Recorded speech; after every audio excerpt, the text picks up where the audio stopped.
Hello friends, welcome to brothers finance and good evening.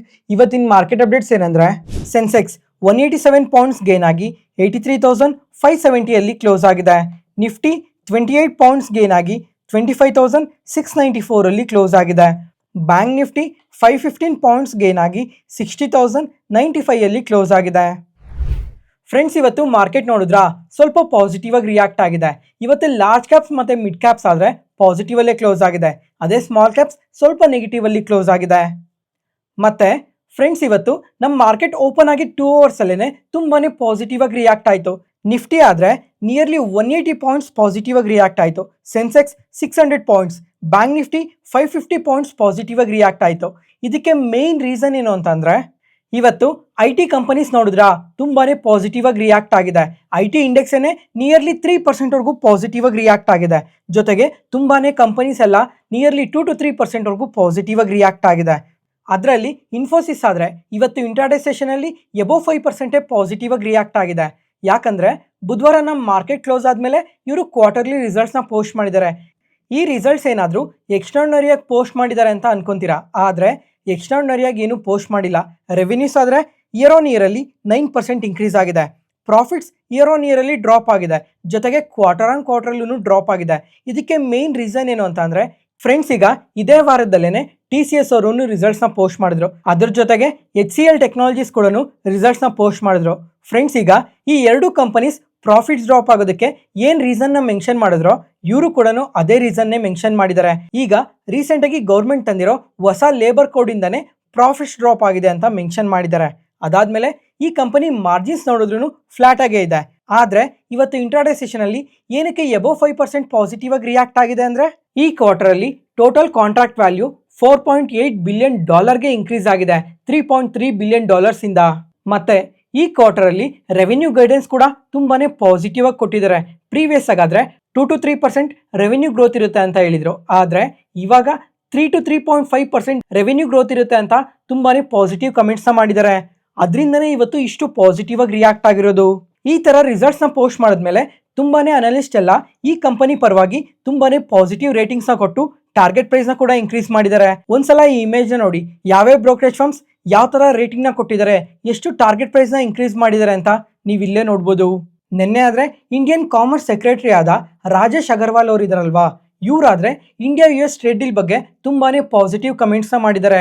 ಈಗ ಎರಡು countries ಈ trade deal complete ಆಗೋದಕ್ಕೆ ತುಂಬಾನೇ ವರ್ಕ್ ಮಾಡ್ತಾ ಇದ್ದಾರೆ. ಮತ್ತೆ ಈ ಫಸ್ಟ್ ಟ್ರೆಂಚ್ ಟ್ರೇಡ್ ಡೀಲ್ ಏನಿದೆ ಅದು ಅತಿ ಶೀಘ್ರದಲ್ಲೇ ಕಂಪ್ಲೀಟ್ ಆಗೋ ಚಾನ್ಸಸ್ ತುಂಬಾನೇ ಜಾಸ್ತಿ ಇದೆ ಅಂತ ಪಾಸಿಟಿವ್ ಕಮೆಂಟ್ಸ್ ನ ಮಾಡಿದ್ದಾರೆ. ಆದ್ರೆ ಯಾವುದೇ ತರ ಡೆಡ್ಲೈನ್ ನ ಕೂಡ ಇವರು ಮೆನ್ಷನ್ ಮಾಡಿಲ್ಲ. ಫ್ರೆಂಡ್ಸ್, ಈಗ ಈ ಟ್ರೇಡ್ ಡೀಲ್ ಕಂಪ್ಲೀಟ್ ಆಗುತ್ತೆ ಅಂತ ನಾವು ಲಾಸ್ಟ್ 6 months ಇಂದ ಕೂಡ ಮಾತಾಡ್ಕೊಂತಾನೆ ಬಂದ್ವಿ. ಆದ್ರೆ ಈ ಟ್ರೇಡ್ ಡೀಲ್ ಬಗ್ಗೆ ಯಾವುದೇ ತರ ಪಾಸಿಟಿವ್ ಅಪ್ಡೇಟ್ಸ್ ಅಂತೂ ಬರ್ತಾನೆ ಇಲ್ಲ. ಅವಾಗ ಯಾರಾದ್ರೂ ಒಬ್ರು ಬಂದು ಟ್ರೇಡ್ ಡೀಲ್ ಕಂಪ್ಲೀಟ್ ಆಗುತ್ತೆ, ಅವಾಗ ಕಂಪ್ಲೀಟ್ ಆಗುತ್ತೆ, ಇವಾಗ ಕಂಪ್ಲೀಟ್ ಆಗುತ್ತೆ, ನಾವು ತುಂಬಾ ವರ್ಕ್ ಮಾಡ್ತಾ ಇದೀವಿ ಅಂತ ಹೇಳ್ತಾನೆ ಇದ್ದಾರೆ ಹೊರತು ಟ್ರೇಡ್ ಡೀಲ್ ಮಾತ್ರನೂ ಕಂಪ್ಲೀಟ್ ಆಗಲಿಲ್ಲ. ನೋಡೋಣ ಟ್ರೇಡ್ ಡೀಲ್ ಯಾವಾಗ ಕಂಪ್ಲೀಟ್ ಆಗುತ್ತೆ ಅಂತ. ಒಂದ್ ವೇಳೆ ಇಂಡಿಯಾ ಪರವಾಗಿ ಟ್ರೇಡ್ ಡೀಲ್ ಏನಾದರೂ ಕಂಪ್ಲೀಟ್ ಆದ್ರೆ ಅದು ನಮ್ಮ ಇಂಡಿಯನ್ ಮಾರ್ಕೆಟ್ಸ್ಗೆ ತುಂಬಾನೇ ಪಾಸಿಟಿವ್ ಆಗುತ್ತೆ. ನೋಡೋಣ, ಅತಿ ಶೀಘ್ರದಲ್ಲೇ ಟ್ರೇಡ್ ಡೀಲ್ ಕಂಪ್ಲೀಟ್ ಆದ್ರೆ ನಮ್ಮ ಮಾರ್ಕೆಟ್ಸ್ಗೆ ತುಂಬಾನೇ ಒಳ್ಳೇದಾಗುತ್ತೆ. ನೆಕ್ಸ್ಟ್ ಅದಾದ್ಮೇಲೆ ಫ್ರೆಂಡ್ಸ್, ಈಗ ನಿನ್ನೆ ಆದ್ರೆ ಮಹಾರಾಷ್ಟ್ರದಲ್ಲಿ ಮುನ್ಸಿಪಲ್ ಕಾರ್ಪೊರೇಷನ್ ಎಲೆಕ್ಷನ್ ಇತ್ತು. ಈಗ ನಿನ್ನೆ ಏನೋ ಎಲೆಕ್ಷನ್ ಕಂಪ್ಲೀಟ್ ಆಗಿದೆ. ಮತ್ತೆ ಇವತ್ತಾದ್ರೆ ಕೌಂಟಿಂಗ್ ಕೂಡ ಕಂಪ್ಲೀಟ್ ಆಗಿದೆ. ಈ ಎಲೆಕ್ಷನ್ ಅಲ್ಲಿ ಬಿಜೆಪಿನೇ ತುಂಬಾನೇ ಮೆಜಾರಿಟಿಯಲ್ಲಿ ವಿನ್ ಆಗಿದೆ. ಅದರಿಂದ ಕೂಡ ಮಾರ್ಕೆಟ್ಸ್ ಸ್ಟಾರ್ಟಿಂಗ್ 2 ಅವರ್ಸ್ ಅಲ್ಲಿ ತುಂಬಾನೇ ಪಾಸಿಟಿವ್ ಆಗಿ ರಿಯಾಕ್ಟ್ ಆಗಿದ್ದು. ಮತ್ತೆ ಇಷ್ಟು ಪಾಸಿಟಿವ್ ಆಗಿ ರಿಯಾಕ್ಟ್ ಆಗಿದ್ದ ಮಾರ್ಕೆಟ್ ಏನಕ್ಕೆ ಸೆಕೆಂಡ್ ಹಾಫ್ ಅಲ್ಲಿ ಮತ್ತೆ ಕಂಪ್ಲೀಟ್ ಆಗಿ ಫಾಲ್ ಆಗಿದೆ ಅಂತ ಅಂದ್ರೆ ಫ್ರೆಂಡ್ಸ್, ಈಗ ಈ ಗ್ಲೋಬಲ್ ಅನ್ಸರ್ಟಿನೀಸ್ ಬಗ್ಗೆ ತುಂಬಾ ಸಲನೇ ಮಾತಾಡ್ಕೊಂಡಿದ್ವಿ. ಈಗ ಈ ಗ್ಲೋಬಲ್ ಅನ್ಸರ್ಟಿನೀಸ್ ಆದ್ರೆ ದಿನ ಹೆಚ್ಚಾಗ್ತಾನೆ ಇದೆ. ಈಗ US ಮತ್ತೆ ಇರಾನ್ ಮಧ್ಯೆ ಆಗ್ಲಿ ಅಥವಾ US ಗ್ರೀನ್ಲ್ಯಾಂಡ್ ಆಗ್ಲಿ, US ವೆನಿನ್ಸುಲಾ ಆಗ್ಲಿ, ಈ ಟೆನ್ಷನ್ಸ್ ಏನಿದಾವೆ ಇವೆಲ್ಲ ದಿನ ಹೆಚ್ಚಾಗ್ತಾನೆ ಇದೆ. ಅದ್ರ ಜೊತೆಗೆ ರಷ್ಯಾ ಮತ್ತೆ ಉಕ್ರೇನ್ ರಿಲೇಟೆಡ್ ಆಗೂ ಟೆನ್ಷನ್ಸ್ ಅನ್ನೋದು ಜಾಸ್ತಿ ಆಗ್ತಾನೆ ಇದೆ. ಅದರಿಂದ ಸ್ವಲ್ಪ ಮಾರ್ಕೆಟ್ ಸೆಕೆಂಡ್ ಹಾಫ್ ಅಲ್ಲಿ ಫಾಲ್ ಆಗಿರ್ಬೋದು. ಅದಾದ್ಮೇಲೆ ಫ್ರೆಂಡ್ಸ್, ಇವತ್ತು ನಮ್ಮ ಮಾರ್ಕೆಟ್ ಕ್ಲೋಸ್ ಆದ್ಮೇಲೆ ರಿಲಯನ್ಸ್ ಇಂಡಸ್ಟ್ರೀಸ್ ಕ್ವಾರ್ಟರ್ಲಿ ರಿಸಲ್ಟ್ಸ್ ಇದೆ. ಮತ್ತೆ ನಾಳೆ ಆದ್ರೆ HDFC bank, ICICI bank quarterly results ಕೂಡ ಇದೆ. ಫ್ರೆಂಡ್ಸ್, ಈಗ ಈ ತರ ತುಂಬಾನೇ ದೊಡ್ಡ ಕಂಪನೀಸ್ ಎಲ್ಲ ರಿಸಲ್ಟ್ಸ್ ನ ಪೋಸ್ಟ್ ಮಾಡ್ತಾ ಇರೋ ಕಾರಣದಿಂದ ಕೂಡ ನಮ್ಮ ಮಾರ್ಕೆಟ್ ಅಲ್ಲಿ ಪ್ರಾಫಿಟ್ ಬುಕಿಂಗ್ ನಡೆದಿರ್ಬೋದು. ಈಗ ಈ 3 ಕಂಪನೀಸ್ ಯಾವ ತರ ರಿಸಲ್ಟ್ಸ್ ನ ಪೋಸ್ಟ್ ಮಾಡ್ತವೆ ಅನ್ನೋದ್ರ ಮೇಲೆ ಮಾರ್ಕೆಟ್ಸ್ ಸೋಮವಾರ ಯಾವ ತರ ಪರ್ಫಾರ್ಮ್ ಮಾಡಬೇಕು ಅನ್ನೋದು ಡಿಸೈಡ್ ಆಗುತ್ತೆ. ಯಾಕಂದ್ರೆ ಇವೆಲ್ಲ ಇಂಡೆಕ್ಸ್ ನ ಹೆವಿ ವೇಟೇಜ್ ಕಂಪನೀಸ್. ಅದರಿಂದ ಈ ಕಂಪನೀಸ್ ಏನಾದರೂ ವೀಕ್ ರಿಸಲ್ಟ್ಸ್ ನ ಪೋಸ್ಟ್ ಮಾಡಿದ್ರೆ ಆಟೋಮೆಟಿಕ್ ಆಗಿ ಶೇರ್ ಪ್ರೈಸ್ ಫಾಲ್ ಆಗುತ್ತೆ. ಶೇರ್ ಪ್ರೈಸ್ ಫಾಲ್ ಆದ್ರೆ ಕಂಪ್ಲೀಟ್ ಇಂಡೆಕ್ಸ್ ಏನೇ ಫಾಲ್ ಆಗೋ ಚಾನ್ಸಸ್ ತುಂಬಾನೇ ಜಾಸ್ತಿ ಇರುತ್ತೆ. ಫೈನಲ್ ಆಗಿ ಫ್ರೆಂಡ್ಸ್, ಈಗ ಈ ಗ್ಲೋಬಲ್ ಅನ್ಸರ್ಟಿನಿಟೀಸ್ ಮಾತ್ರ ತುಂಬಾನೇ ಜಾಸ್ತಿ ಇದಾವೆ.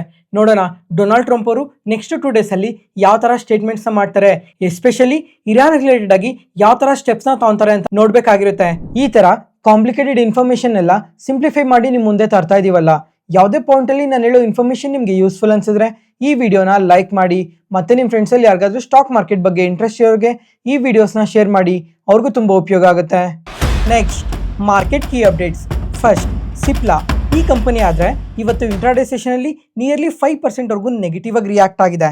ಯಾಕಂದ್ರೆ ಲ್ಯಾಂಡ್ರಿಯೋಟೆಡ್ ಅನ್ನೋ ಒಂದು ಡ್ರಗ್ ಇದೆ, ಆ ಡ್ರಗ್ ಮ್ಯಾನುಫ್ಯಾಕ್ಚರಿಂಗ್ ನ ಟೆಂಪರರಿ ಆಗಿ ಪಾಸ್ ಮಾಡ್ತಾ ಇದೀವಿ ಅಂತ ಅಪ್ಡೇಟ್ ಮಾಡಿದ್ದಾರೆ. ಯಾಕಂದ್ರೆ ಈ ಡ್ರಗ್ ಅಲ್ಲಿ ಸ್ವಲ್ಪ ಇಶ್ಯೂಸ್ ಕಾಣಿಸ್ತಾ ಇದೆ ಅಂತ USFDA ಅವರು ಹೇಳಿದ್ದಾರೆ. ಆ ಕಾರಣದಿಂದ ಮಾತ್ರನೇ ಈಗ ಟೆಂಪರರಿ ಆಗಿ ಈ ಡ್ರಗ್ ಮ್ಯಾನುಫ್ಯಾಕ್ಚರಿಂಗ್ ನ ಸ್ಟಾಪ್ ಮಾಡ್ತಾ ಇದೀವಿ ಅಂತ ಅಪ್ಡೇಟ್ ಮಾಡಿದ್ದಾರೆ. ಅದರಿಂದ ಮಾತ್ರನೇ ಸ್ವಲ್ಪ ನೆಗೆಟಿವ್ ಆಗಿ ರಿಯಾಕ್ಟ್ ಆಗಿರೋದು. ನೆಕ್ಸ್ಟ್ ಇಂಡಿಯಾ ಮಾರ್ಟ್ ಈ ಕಂಪನಿ ಆದ್ರೆ ಈ ರೀಸೆಂಟ್ ಟೈಮ್ ಅಲ್ಲಿ ಎಂದೂ ಇಷ್ಟು ಪಾಸಿಟಿವ್ ಆಗಿ ರಿಯಾಕ್ಟ್ ಆಗಿರಲಿಲ್ಲ. ಇವತ್ತಾದ್ರೆ ನಿಯರ್ಲಿ 8% ವರೆಗೂ ಪಾಸಿಟಿವ್ ಆಗಿ ರಿಯಾಕ್ಟ್ ಆಗಿದೆ. ಯಾಕಂದ್ರೆ ನಳಂದ ಇಂಡಿಯಾ ಈಕ್ವಿಟಿ ಫಂಡ್ಸ್ ಇದೊಂದು ಸಿಂಗಾಪುರ್ ಬೇಸ್ಡ್ ಇನ್ವೆಸ್ಟ್ಮೆಂಟ್ ಫರ್ಮ್. ಇವರಾದ್ರೆ ಇಂಡಿಯಾ ಮಾರ್ಟ್ ಅಲ್ಲಿ 11 lakh ಶೇರ್ಸ್ ನ ಬೈ ಮಾಡಿದ್ದಾರೆ, ಅದನ್ನು 2110 rupees ಪರ್ ಶೇರ್ ಅಲ್ಲಿ. ಅದರಿಂದನೇ ಈ ತರ ಪಾಸಿಟಿವ್ ಆಗಿ ರಿಯಾಕ್ಟ್ ಆಗಿರೋದು. ಮತ್ತೆ ಫ್ರೆಂಡ್ಸ್, ಈಗ ಲಾಸ್ಟ್ ವಿಡಿಯೋದಲ್ಲಿ ಮೆನ್ಷನ್ ಮಾಡಿದ್ದೆ, ಈ ಪಾಲಿಕ್ಯಾಬ್ ಇಂಡಿಯಾದಲ್ಲೂ ಕೂಡ ಒಂದು ಬ್ಲಾಕ್ ಡೀಲ್ ನಡೆದಿದೆ. ಇದ್ರಲ್ಲಾದ್ರೆ ನಮ್ಮ ಡೊಮೆಸ್ಟಿಕ್ ಮ್ಯೂಚುವಲ್ ಫಂಡ್ಸ್ ಅವರು ಸ್ವಲ್ಪ ಸೆಲ್ ಮಾಡಿದ್ದಾರೆ ಅಂತ ಲಾಸ್ಟ್ ವಿಡಿಯೋದಲ್ಲಿ ಮೆನ್ಷನ್ ಮಾಡಿದ್ದೆ. ಮತ್ತೆ ಇವಾಗ ಈ ಪಾಲಿಕ್ಯಾಬ್ ಇಂಡಿಯಾದಲ್ಲಿ ಯಾರು ಸೆಲ್ ಮಾಡಿದ್ದಾರೆ ಅಂತ ಅಂದ್ರೆ ಮೋತಿಲಾಲ್ ಓಸ್ವಾಲ್ ಮ್ಯೂಚುವಲ್ ಫಂಡ್ಸ್ ಅವರು 7,60,000 ಶೇರ್ಸ್ ನ ಸೆಲ್ ಮಾಡಿದ್ದಾರೆ. ಅದರಿಂದನೇ Polycab India Wednesday market session ಅಲ್ಲಿ ಫಾಲ್ ಆಗಿದ್ದು. ನೆಕ್ಸ್ಟ್ ಅದಾದ್ಮೇಲೆ ಕರ್ನೆಕ್ಸ್ ಮೈಕ್ರೋ ಸಿಸ್ಟಮ್ಸ್ ಇದೊಂದು ಸ್ಮಾಲ್ ಕ್ಯಾಪ್ ಕಂಪನಿ. ಇವರಾದ್ರೆ ನಮ್ಮ ಇಂಡಿಯನ್ ರೈಲ್ವೇಸ್ ರಿಲೇಟೆಡ್ ಆಗಿ ಅಡ್ವಾನ್ಸ್ ಎಲೆಕ್ಟ್ರಾನಿಕ್ಸ್ ಟೆಕ್ನಾಲಜೀಸ್ ರಿಲೇಟೆಡ್ ಆಗಿ ವರ್ಕ್ ಮಾಡ್ತಾರೆ. ಇಂಥ ಕಂಪನಿ ಇವತ್ತು ನಿಯರ್ಲಿ 13% ವರೆಗೂ ಪಾಸಿಟಿವ್ ಆಗಿ ರಿಯಾಕ್ಟ್ ಆಗಿದೆ. ಯಾಕಂದ್ರೆ ಚಿತ್ತರಂಜನ್ ಲೋಕೋಮೋಟಿವ್ ವರ್ಕ್ಸ್ ಇಂದ ಇವ್ರಿಗಾದ್ರೆ 2,465 crores ವರ್ತ್ ಆಫ್ ಆರ್ಡರ್ ಬಂದಿದೆ. ಅದರಿಂದನೇ ಇವತ್ತು ಇಷ್ಟು ಪಾಸಿಟಿವ್ ಆಗಿ ರಿಯಾಕ್ಟ್ ಆಗಿರೋದು. ಈ ಆರ್ಡರ್ ಅಲ್ಲಿ ಇವರು radio communication systems, driver display, alerts units, automatic brake interface ಈ ತರ ತುಂಬಾನೇ ಎಲೆಕ್ಟ್ರಾನಿಕ್ ಸೇಫ್ಟಿ ಡಿವೈಸಸ್ನೆಲ್ಲ ಇನ್ಸ್ಟಾಲ್ ಮಾಡೋದಕ್ಕೆ ಈ ಆರ್ಡರ್ ಬಂದಿರೋದು. ಅದರಿಂದನೇ ಇವತ್ತು ಪಾಸಿಟಿವ್ ಆಗಿ ರಿಯಾಕ್ಟ್ ಆಗಿರೋದು. ನೆಕ್ಸ್ಟ್ ಅದಾದ್ಮೇಲೆ ಫ್ರೆಂಡ್ಸ್, ಇವತ್ತಾಗಲೇ ಜನವರಿ 16ನೇ ತಾರೀಕು, ಬಜೆಟ್ ಬಂದು ಫೆಬ್ರವರಿ 1ನೇ ತಾರೀಕಿದೆ. ಅಂದರೆ ಕರೆಕ್ಟಾಗಿ ಇನ್ನು 15 ದಿನ ಮಾತ್ರ ಟೈಮ್ ಇರೋದು. ಜೊತೆಗೆ ಈಗ ಬಜೆಟ್ ಬರ್ತಾ ಇದೆ ಅಂತಂದರೆ ಆ ಸೆಕ್ಟರ್ಗೆ ಪಾಸಿಟಿವ್ ಆಗುತ್ತೆ, ಈ ಸೆಕ್ಟರ್ಗೆ ಪಾಸಿಟಿವ್ ಆಗುತ್ತೆ, ಇಂಥ ಕಂಪನೀಸಲ್ಲಿ ಇನ್ವೆಸ್ಟ್ ಮಾಡಿ ಈ ಥರ ಬೆಳೆದೋಗುತ್ತೆ ಅಂತ ತುಂಬ ಇನ್ಫಾರ್ಮೇಷನ್ನ ಕೇಳ್ತಾನೆ ಬಂದಿರ್ತೀವಿ. ಈಗ ಮಾರ್ಕೆಟ್ ಏನು ಎಕ್ಸ್ಪೆಕ್ಟ್ ಮಾಡ್ತಾ ಇದೆ ಈ ಬಜೆಟಲ್ಲಿ ಅಂತ ಇವಾಗ ಡೀಟೇಲಾಗಿ ಮಾತಾಡ್ಕೊಳ್ಳೋಣ. ಅದರಲ್ಲಿ ಮೊದಲನೇದಾಗಿ ಬಂದು ಟೆಕ್ಸ್ಟೈಲ್ ಕಂಪನೀಸ್. ಫ್ರೆಂಡ್ಸ್, ಈಗ ಡೊನಾಲ್ಡ್ ಟ್ರಂಪ್ ಅವರಾದ್ರೆ ಇಂಡಿಯಾ ಮೇಲೆ ಟ್ಯಾರಿಫ್ ಹಾಕಿರೋ ಕಾರಣದಿಂದ ಈ ಟೆಕ್ಸ್ಟೈಲ್ ಕಂಪನೀಸ್ಗೆ ತುಂಬಾನೇ ಎಫೆಕ್ಟ್ ಆಗಿದೆ. ಅದರಿಂದ ಈ ಬಜೆಟ್ ಅಲ್ಲಿ ಏನಾದರೂ ಈ ಟೆಕ್ಸ್ಟೈಲ್ ಕಂಪನೀಸ್ಗೆ ಏನಾದರೂ ಸ್ವಲ್ಪ ರಿಲೀಫ್ ಕೊಡಬೇಕು ಅಂತ ಗೌರ್ಮೆಂಟ್ ಯೋಚನೆ ಮಾಡಿದ್ರೆ ಈ ಕಂಪನೀಸ್ಗೆ ಇದು ತುಂಬಾನೇ ಅಡ್ವಾಂಟೇಜ್ ಆಗುತ್ತೆ. Arvind limited, Vardhman textiles, Welspun India, Trident, KRPL mill, Raymonds ಈ ತರ ಇಷ್ಟು ಕಂಪನೀಸ್ಗೆ ಇದು ತುಂಬಾನೇ ಬೆನಿಫಿಟ್ ಆಗುತ್ತೆ. Next sugar. ಫ್ರೆಂಡ್ಸ್, ಈಗ ಗೌರ್ಮೆಂಟ್ ಏನಾದರೂ ಶುಗರ್ ಮತ್ತು ethanol minimum selling prices increase ಇನ್ಕ್ರೀಸ್ ಮಾಡಿದ್ರೆ ಅದು ಶುಗರ್ ಕಂಪನೀಸ್ಗೆ ತುಂಬಾನೇ ಪಾಸಿಟಿವ್ ಆಗುತ್ತೆ. ಅದ್ರ ಜೊತೆಗೆ ಈ ಎಥನಾಲ್ ಬ್ಲೆಂಡಿಂಗ್ ರಿಲೇಟೆಡ್ ಆಗಿ ಪ್ರಾಪರ್ ಇನ್ಫಾರ್ಮೇಷನ್ ಅಥವಾ ಹೊಸ ಪಾಲಿಸೀಸ್ ಏನಾದರೂ ಬಂದರೆ ಅದು ಕೂಡ ಈ ಶುಗರ್ ಕಂಪನೀಸ್ಗೆ ತುಂಬಾನೇ ಪಾಸಿಟಿವ್ ಆಗುತ್ತೆ. ಈ ಥರ ಎಥನಾಲ್ ರಿಲೇಟೆಡ್ ಆಗಿ ಅಥವಾ ಶುಗರ್ ರಿಲೇಟೆಡ್ ಆಗಿ ಯಾವುದಾದ್ರೂ ಒಂದು ಅಪ್ಡೇಟ್ ಬಂದ್ರೂ ಯಾವ್ಯಾವ ಕಂಪನೀಸ್ಗೆ ಪಾಸಿಟಿವ್ ಆಗುತ್ತೆ ಅಂದರೆ Balrampur Chini, Dhampur sugars, Dalmia Bharat, EID Parry, Shree Renuka sugars. ಅದ್ರ ಜೊತೆಗೆ ಎಥನಾಲ್ ರಿಲೇಟೆಡ್ ಆಗಿ ಏನಾದರೂ ಒಂದು ಅಪ್ಡೇಟ್ ಬಂದ್ರೂ ಪ್ರಾಜ್ ಇಂಡಸ್ಟ್ರೀಸ್ಗೂ ಕೂಡ ತುಂಬಾನೇ ಪಾಸಿಟಿವ್ ಆಗುತ್ತೆ. ಈ ಕಂಪನಿ ಆದರೆ ಈಗ 52 ವೀಕ್ಸ್ ಲೋ ಅಲ್ಲಿ ಕೂಡ ಟ್ರೇಡ್ ಆಗ್ತಾ ಇದೆ. ಅದರಿಂದ ಈ ಎಲ್ಲ ಕಂಪನೀಸ್ಗೆ ಪಾಸಿಟಿವ್ ಆಗುತ್ತೆ. ನೆಕ್ಸ್ಟ್ ಅದಾದ್ಮೇಲೆ cut and polish diamonds. Friends, ಈಗ ಈ 2025 ಅಲ್ಲಿ ಈ ಮೆಟಲ್ಸ್ ಆದ್ರೆ ಎಷ್ಟು ಪಾಸಿಟಿವ್ ಆಗಿ ಗ್ರೋ ಆಗಿದೆ ಅಂತ ಎಲ್ಲರಿಗೂ ಗೊತ್ತೇ ಇದೆ. ಜೊತೆಗೆ ಇಂಡಿಯಾದಲ್ಲಾದ್ರೆ ಈ ಡೈಮಂಡ್ಸ್ ಮತ್ತೆ ಜೆಮ್ಸ್ಟೋನ್ಸ್ ರಿಲೇಟೆಡ್ ಆಗೂ ತುಂಬಾನೇ ಡಿಮ್ಯಾಂಡ್ ಇದೆ. ಅದರಿಂದ ಕಮಿಂಗ್ ಟೈಮಲ್ಲಿ ಈ ಡೈಮಂಡ್ಸ್ ಮತ್ತೆ ಜೆಮ್ಸ್ಟೋನ್ಸ್ ರಿಲೇಟೆಡ್ ಆಗಿ ಏನಾದರೂ ಸ್ವಲ್ಪ ಟ್ಯಾಕ್ಸಸ್ನ ಕಮ್ಮಿ ಮಾಡಿದ್ರೆ ಈ ಜ್ಯುವೆಲರಿ ಕಂಪನೀಸ್ಗಂತೂ ಅದು ತುಂಬಾನೇ ಪಾಸಿಟಿವ್ ಆಗುತ್ತೆ. ಅದ್ರ ಜೊತೆಗೆ ನಾವು ಗೋಲ್ಡ್ನ, ಸಿಲ್ವರ್ನ ತುಂಬಾ ಕಂಟ್ರೀಸಿಂದ ಇಂಪೋರ್ಟ್ ಸಹ ಮಾಡ್ಕೊತೀವಿ. ಇದ್ರ ರಿಲೇಟೆಡ್ ಆಗೂ ಇಂಪೋರ್ಟ್ ಟ್ಯಾಕ್ಸಸ್ನ ಕಮ್ಮಿ ಮಾಡಿದ್ರೆ ಅದರಿಂದ ಕೂಡ ಈ ಜ್ಯುವೆಲರಿ ಕಂಪನೀಸ್ಗೆ ತುಂಬಾನೇ ಪಾಸಿಟಿವ್ ಆಗುತ್ತೆ. ಯಾವ್ಯಾವ ಕಂಪನೀಸ್ಗೆ ಅಂದರೆ Titan, Kalyan jewellers, Rajesh exports, Vaibhav global ಈ ಥರ ಇನ್ನೂ ತುಂಬ ಕಂಪನೀಸ್ಗೆ ಇದರಿಂದ ಅಡ್ವಾಂಟೇಜ್ ಇರುತ್ತೆ. ಅದಾದಮೇಲೆ ಈ ಬಜೆಟಲ್ಲಿ ಏನಾದರೂ ಈ ಇನ್ಫ್ರಾಸ್ಟ್ರಕ್ಚರ್ ಡೆವಲಪ್ಮೆಂಟ್ ಬಗ್ಗೆ ಅಥವಾ ಅಫೋರ್ಡಬಲ್ ಹೌಸಿಂಗ್ ಸೆಗ್ಮೆಂಟ್ ಡೆವಲಪ್ಮೆಂಟ್ ಬಗ್ಗೆ ಏನಾದರೂ ಒಂದು ಅಪ್ಡೇಟ್ ಬಂದ್ರೂ ಸಿಮೆಂಟ್ ಕಂಪನೀಸ್ಗೆ ತುಂಬಾ ಪಾಸಿಟಿವ್ ಆಗುತ್ತೆ. ಈಗ ಈ ಸಿಮೆಂಟ್ ಕಂಪನೀಸ್ ಆದರೆ ಲಾಸ್ಟ್ 1.5 ಇಯರಿಂದ ಕೂಡ ಕನ್ಸಾಲ್ಟೇಷನ್ ಫೇಸಲ್ಲೇ ಇದೆ.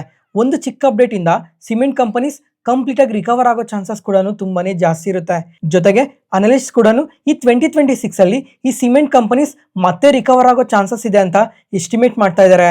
ಈಗ ಈ ಸಿಮೆಂಟ್ ಕಂಪನೀಸ್ ಯಾವ್ಯಾವ ಇದಾವೆ ಅಂದರೆ UltraTech cement, Ambuja cements, ACC, Shri cements, Dalmia Bharat, Ramco cements, ಈ ಥರ ತುಂಬಾ ಸಿಮೆಂಟ್ ಕಂಪನೀಸ್ ಇದ್ದಾವೆ. ಅದಾದಮೇಲೆ ಏವಿಯೇಷನ್ ಸೆಗ್ಮೆಂಟ್. ಫ್ರೆಂಡ್ಸ್, ಈಗ ಈ ಪ್ಯಾಸೆಂಜರ್ ಟ್ರಾಫಿಕ್ ಯಾವ ಥರ ಇನ್ಕ್ರೀಸ್ ಆಗ್ತಾ ಇದೆ ಅಂತ ಎಲ್ಲರಿಗೂ ಗೊತ್ತೇ ಇದೆ. ಅಂದರೆ ತುಂಬ ಜನ ಇವಾಗ ಫ್ಲೈಟ್ಸಲ್ಲಿ ಟ್ರಾವೆಲ್ ಮಾಡೋದಕ್ಕೆ ನೋಡ್ತಾ ಇದ್ದಾರೆ. ಅದರಿಂದ ಯಾವ ಕಂಪನೀಸ್ಗೆ ಬೆನಿಫಿಟ್ ಆಗುತ್ತೆ ಅಂತ ಅಂದರೆ ಇಂಡಿಗೋ, ಸ್ಪೈಸ್ ಜೆಟ್, ಈ ಥರ ತುಂಬ ಕಂಪನೀಸ್ಗೆ ಅದು ಪಾಸಿಟಿವ್ ಆಗುತ್ತೆ. ಅದ್ರ ಜೊತೆಗೆ ಇವಾಗ ತುಂಬಾ ಸ್ಟೇಟ್ಸಲ್ಲೆಲ್ಲ ಹೊಸ ಏರ್ಪೋರ್ಟ್ ಕನ್ಸ್ಟ್ರಕ್ಷನ್ಸ್ ಎಲ್ಲ ನಡೀತಾ ಇದ್ದಾವೆ. ಈ ಥರ ಇನ್ನೂ ಹೊಸ ಏರ್ಪೋರ್ಟ್ಸ್ಗೆಲ್ಲ ಅಲಾಟ್ಮೆಂಟ್ ಏನಾದರೂ ಕೊಟ್ಟರೆ ಅದು GMR ಏರ್ಪೋರ್ಟ್ಸ್, ಅದಾನಿ ಏರ್ಪೋರ್ಟ್ಸ್ಗೆ ತುಂಬಾ ಪಾಸಿಟಿವ್ ಆಗುತ್ತೆ. ನೆಕ್ಸ್ಟ್ ಅದಾದಮೇಲೆ ಕಮರ್ಷಿಯಲ್ ವೆಹಿಕಲ್ಸ್. ಫ್ರೆಂಡ್ಸ್, ಈಗ ಈ ಸ್ಕ್ರಾಪೇಜ್ ಪಾಲಿಸಿ ರಿಲೇಟೆಡ್ ಆಗಿ ಏನಾದರೂ ಒಂದು ಸ್ವಲ್ಪ ಪಾಸಿಟಿವ್ ಅಪ್ಡೇಟ್ ಬಂದ್ರೂ Tata motors, Ashok Leyland, Eicher motors, Maruti Suzuki, SML Isuzu ಇಷ್ಟು ಕಂಪನೀಸ್ಗೆ ಇದು ತುಂಬಾ ಪಾಸಿಟಿವ್ ಆಗುತ್ತೆ. Next ಆಲ್ಕೋ beverages. ಫ್ರೆಂಡ್ಸ್, ಈಗ ಈ ಆಲ್ಕೋಹಾಲ್ಗೆ ಸಂಬಂಧಪಟ್ಟ ಹಾಗೆ ಏನೇ ಒಂದು ಚೇಂಜಸ್ ತಂದ್ರೂ United spirits, Radico Ketan, United beverages, Alight blenders, Tilak Nagar industries ಇಷ್ಟು ಕಂಪನೀಸ್ಗೆ ಅದು ಪಾಸಿಟಿವ್ ಆಗುತ್ತೆ. ಅದಾದಮೇಲೆ ಹೆಲ್ತ್ ಕೇರ್ ಆ್ಯಂಡ್ ಫಾರ್ಮಾ. ಇದರಲ್ಲಾದರೆ ಇವಾಗ ಹೊಸದಾಗಿ ಈ API ಮ್ಯಾನುಫ್ಯಾಕ್ಚರ್ ರಿಲೇಟೆಡ್ ಆಗಿ ಏನಾದರೂ ಸ್ವಲ್ಪ PLI ಸ್ಕೀಮ್ಸ್ನ ಅನೌನ್ಸ್ ಮಾಡಿದ್ರು, ಅಥವಾ ಈ ರಾ ಮೆಟೀರಿಯಲ್ಸ್ ಮೇಲೆ GSTನ ಕಮ್ಮಿ ಮಾಡಿದ್ರು, ಅಥವಾ R&D ರಿಲೇಟೆಡ್ ಆಗಿ ಏನಾದರೂ ಸ್ವಲ್ಪ ಇನ್ಸೆಂಟಿವ್ಸ್ನ ಕೊಟ್ಟರೆ ಅದು ಈ ಫಾರ್ಮಾ ಕಂಪನೀಸ್ಗೆ ತುಂಬಾ ಪಾಸಿಟಿವ್ ಆಗುತ್ತೆ. ಯಾವ್ಯಾವ ಕಂಪನೀಸ್ ಅಂದರೆ Sun Pharma, doctor Reddy's, Cipla, Aurobindo pharma, Divi's lab, Laurus labs, Biocon, ಈ ಥರ ತುಂಬ ಕಂಪನೀಸ್ಗೆ ಇದು ತುಂಬಾ ಪಾಸಿಟಿವ್ ಆಗುತ್ತೆ. ಫ್ರೆಂಡ್ಸ್, ಇವಾಗ ಇದುವರೆಗೂ ನಾವೇನು ಮಾತಾಡ್ಕೊಂಡ್ವಿ ಇವೆಲ್ಲ ಜಸ್ಟ್ ಎಕ್ಸ್ಪೆಕ್ಟೇಷನ್ಸ್ ಮಾತ್ರನೇ. ಆದರೆ ಈ ಬಜೆಟಲ್ಲಿ ನಿರ್ಮಲಾ ಸೀತಾರಾಮನ್ ಅವರು ಯಾವ ಥರ ಪಾಲಿಸೀಸ್ನ ತರ್ತಾರೆ, ಯಾವ್ಯಾವ ಸೆಗ್ಮೆಂಟ್ಗೆ ಏನೇನು ಚೇಂಜಸ್ ತರ್ತಾರೆ ಅಂತ ಯಾರೂ ಪ್ರಿಡಿಕ್ಟ್ ಮಾಡೋಕ್ಕಾಗಲ್ಲ. ಇವೆಲ್ಲ ಜಸ್ಟ್ ಅಸಂಪ್ಷನ್ಸ್ ಮಾತ್ರನೇ. ನೋಡೋಣ February 1 ಏನೆಲ್ಲ ಚೇಂಜಸ್ನ ತರ್ತಾರೆ, ಯಾವ್ಯಾವ ಸೆಗ್ಮೆಂಟ್ಗೆ ಅದು ತುಂಬಾ ಪಾಸಿಟಿವ್ ಆಗುತ್ತೆ ಅಂತ. ನೆಕ್ಸ್ಟ್ ಅದಾದಮೇಲೆ ಝೆನ್ ಟೆಕ್ನಾಲಜೀಸ್. ಈ ಕಂಪನಿ ಆದರೆ ಇವತ್ತು 8% ಪಾಸಿಟಿವ್ ಆಗಿ ರಿಯಾಕ್ಟ್ ಆಗಿದೆ. ಯಾಕಂದರೆ ಮಿನಿಸ್ಟ್ರಿ ಆಫ್ ಡಿಫೆನ್ಸಿಂದ 404 crores ಆರ್ಡರ್ ಬಂದಿದೆ. 332 crores ಏನಿದೆ ಇದರಲ್ಲಿ ಇವರು ಆಂಟಿ ಡ್ರೋನ್ ಸಿಸ್ಟಮ್ ರಿಲೇಟೆಡ್ ಆಗಿ ಸಪ್ಲೈ ಮಾಡೋದಕ್ಕೆ ಹೇಳಿದ್ದಾರೆ. ಅದಾದಮೇಲೆ ಅನಾಮ್ಡ್ ಏರಿಯಲ್ ಸಿಸ್ಟಮ್ಸ್ ರಿಲೇಟೆಡ್ ಆಗಿ ಜೊತೆಗೆ ಇನ್ನೂ ಸ್ವಲ್ಪ ಆರ್ಡರ್ಸ್ ಬಂದಿದ್ದಾವೆ ಅಂತ ಎಕ್ಸ್ಚೇಂಜ್ ಫೈಲಿಂಗಲ್ಲಿ ಅಪ್ಡೇಟ್ ಮಾಡಿದ್ದಾರೆ. ಅದರಿಂದನೇ ಇವತ್ತು ನಿಯರ್ಲಿ 8% ಪಾಸಿಟಿವ್ ಆಗಿ ರಿಯಾಕ್ಟ್ ಆಗಿರೋದು. ಮತ್ತು ಫ್ರೆಂಡ್ಸ್, ಈಗ ಬಜೆಟ್ ಹತ್ರ ಬರ್ತಾ ಇದೆ. ನೋಡೋಣ ನೆಕ್ಸ್ಟ್ 15 ಡೇಸಲ್ಲಿ ಈ ಡಿಫೆನ್ಸ್ ಕಂಪನೀಸ್ ಎಲ್ಲ ಯಾವ ಥರ ಪರ್ಫಾರ್ಮ್ ಮಾಡ್ತವೆ ಅಂತ. ನೆಕ್ಸ್ಟ್ ಅದಾದಮೇಲೆ HBL ಇಂಜಿನಿಯರಿಂಗ್. ಈ ಕಂಪನಿ ಕೂಡ ನಮ್ಮ ಇಂಡಿಯನ್ ರೈಲ್ವೇಸ್ ರಿಲೇಟೆಡ್ ಆಗಿ ಈ ಎಲೆಕ್ಟ್ರಾನಿಕ್ ಡಿವೈಸಸ್ ಅಥವಾ ಟೆಕ್ನಾಲಜೀಸ್ ರಿಲೇಟೆಡ್ ಆಗಿ ವರ್ಕ್ ಮಾಡೋ ಕಂಪನಿ.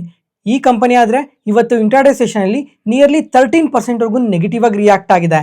ಇವ್ರು ಏನೇನು ರೀಸನ್ ಆಗಿ ಮೆನ್ಷನ್ ಮಾಡ್ತಾ ಇದ್ದಾರೆ ಅಂತ ಅಂದರೆ ಈ Kavach locomotive safety system related ಆಗಿ ಒಂದು ಟೆಂಡರ್ ಬಂದಿತ್ತು.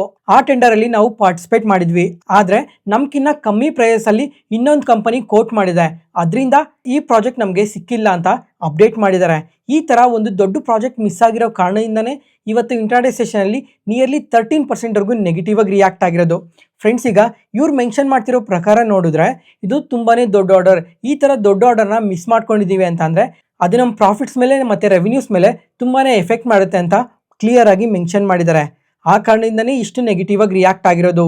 ನೋಡೋಣ ಕಮಿಂಗ್ ಟೈಮಲ್ಲೂ Kavach locomotive safety system related ಆಗಿ ಇನ್ನೂ ಎಷ್ಟು ಆರ್ಡರ್ಸ್ ಬರ್ತವೆ ನಮ್ಮ ಇಂಡಿಯನ್ ರೈಲ್ವೇಸ್ ಇಂದ ಅಂತ. SW solar. ಫ್ರೆಂಡ್ಸ್, ಇವತ್ತು ಈ ಕಂಪನಿ ಆದರೆ ನಿಯರ್ಲಿ 12% ಪಾಸಿಟಿವ್ ಆಗಿ ರಿಯಾಕ್ಟ್ ಆಗಿದೆ. ಯಾಕಂದರೆ ಈ Q3 ಇವರು ತುಂಬಾ ಒಳ್ಳೆ ರಿಸಲ್ಟ್ಸ್ನ ಪೋಸ್ಟ್ ಮಾಡಿದ್ದಾರೆ.